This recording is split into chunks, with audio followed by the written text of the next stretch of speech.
Assalamu alaikum. This is me, Muhammad Hasnan, once again with all of you people here. As you guys know, lots of students have asked me countless times about how they understand, they know how and when to speak English, but they just can't seem to come up with words.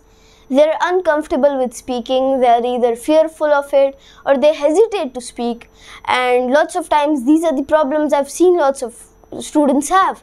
It can be even PhD scholars. I've seen great people that have gotten degrees in even English language and linguistics, and yet even though they are more experienced than I could ever be in the certain language, they have problems coming up with a fluency in English language, as it is not their native language and it's more of a secondary, third or whatever language you can call that.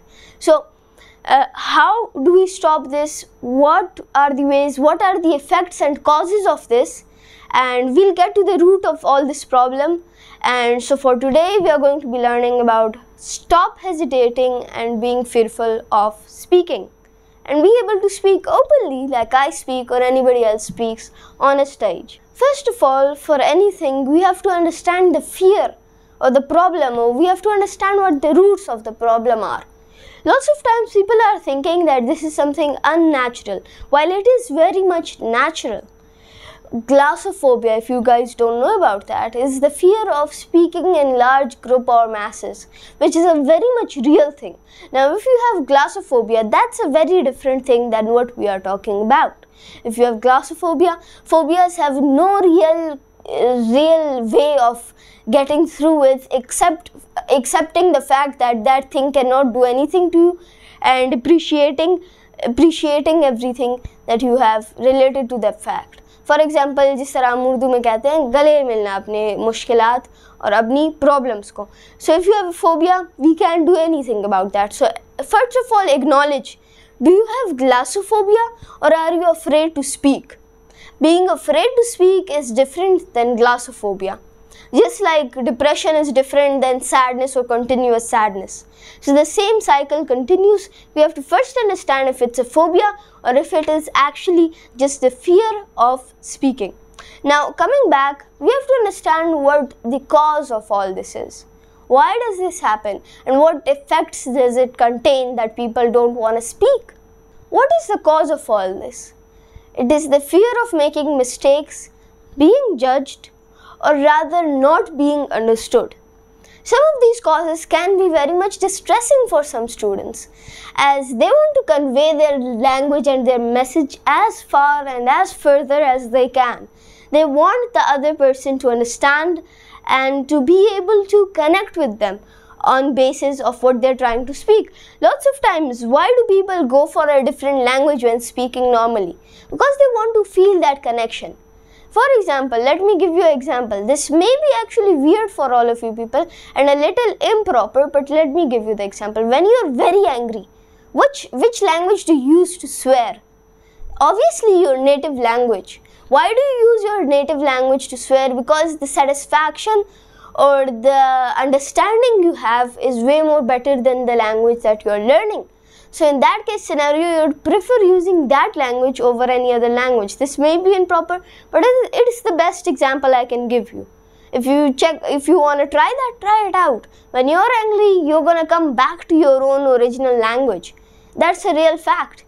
Because lots of times in anger we lose control, and what language is more preferable, what language we can connect on globally, or what language we can connect on a status or on a stage of mind is what we prefer, and lots of times that is what matters. So lots of students can't connect, and that's the problem. Now what are the effects of these different things, of making mistakes, of being judged, or of not being understood? What are the effects?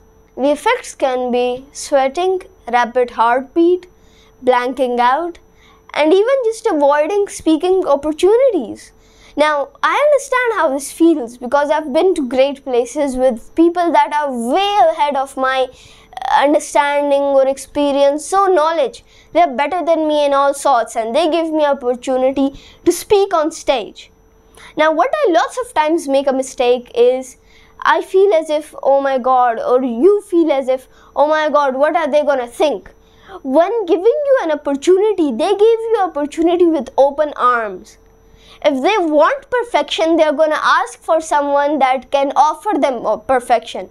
They are not going to ask from somebody that doesn't know how to do the job. So they're giving you an opportunity to shine. They do not expect perfection, they expect efforts. And the more efforts you put, that's all it is.